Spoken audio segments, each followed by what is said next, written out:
Do you know why Uebert Angel is sharp on international prophecy? More than any mortal alive now. If you don't believe it, you are in the wrong location. Listen. Facts have no feelings. Women lie, men lie, numbers don't lie. God has given me an ability that if I speak, it comes to pass. No, you didn't hear me. So sometimes I don't wait for God to speak. God just says, choose whatever you like. So I can sit in my house, watch a whole football match, and realize this one is losing. And God says, do you want it to be like this? I say, no. He says, choose this course. Well, honestly, to be fair, Uebert Angel is really good at prophesying, because I can remember he's one of my friends. The first time I knew about Prophet Uebert Angel was from my friend. And funny enough, her name was also Angel too. The girl introduced me to Prophet Uebert Angel, like when we were watching him. I actually knew him as a person that was always prophesying. And I know during that time, Uebert Angel used to prophesy about football matches a lot.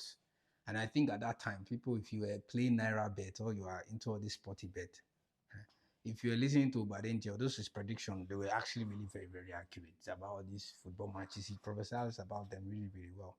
But comment section was mad. Everybody are just there saying he has pride, this, that, he's prideful and all. And secondly, he's a false prophet and all those things. You don't have any right, first of all, to say he's a false prophet, because judge not before the time. So we can't say that. The word pride can only work depending on the context, because pride can be used in a good way and in a negative way. Just take, for example, pride is a feeling of satisfaction derived from one's own achievement, qualities, or possession. Like, she felt pride in completing her project successfully. So a person can pride in just the work they did. Let's say they achieved something. So that it's like a positive thing, right? Like that, we can't say it's negative because she did something good. So she found pride in it. But it could also use in a bad way, just like saying um his pride made him difficult to admit his mistakes. Now, so that pride is actually used in a negative manner. Also, it can also mean something positive, like a source of pleasure or satisfaction, like a man saying he takes pride, his children is his joy and his pride. You understand? So the pride is related. Pride generally can be explained in context, because pride generally does not even mean, it's not always negative all the time. But there's a difference. That's why it's one is called pride. Then there's one called humility. Humility is just a modest view about yourself. It's like you are not bringing yourself as important. So humility is like a reduction, it's like a lower level of pride. So it's like below pride. So it's like you are not actually bringing out your achievement. You just have a modest view about yourself. I'm a human being like you. That's humility, human. I'm a human being like you. There's nothing special about me. Then the last one, which the Bible teaches explicitly, which is meekness. That's different. Meekness is a different ball game, because meekness is, you have to go below humility.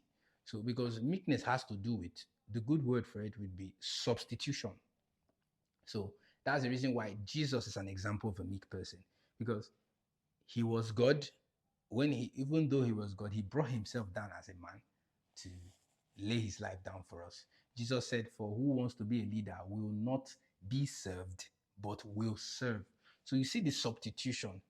So, and meekness can even happen, even though in cases where you know you are better than this person, you are more knowledgeable than this person, you substitute yourself to, it doesn't mean I can bring myself down just because of this person's sake.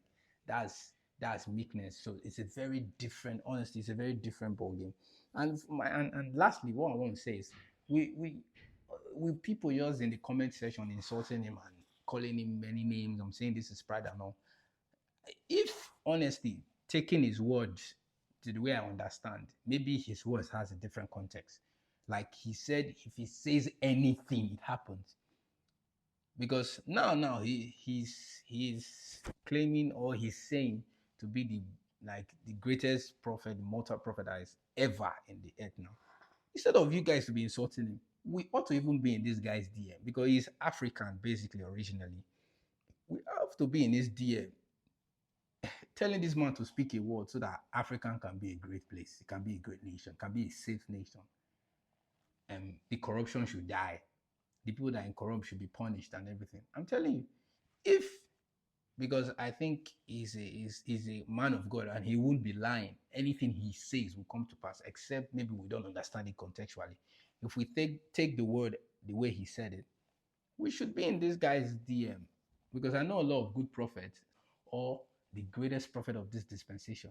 Instead of you insulting this man, honestly, I'm speaking facts over sentiment here. We should be in this guy's DM telling him, Daddy, speak a word so Africa can be great. We should be great in trade. We should have the biggest economic relevance. Our currency should be very, very powerful. These guys can make it happen. So if we have people like this, thank God.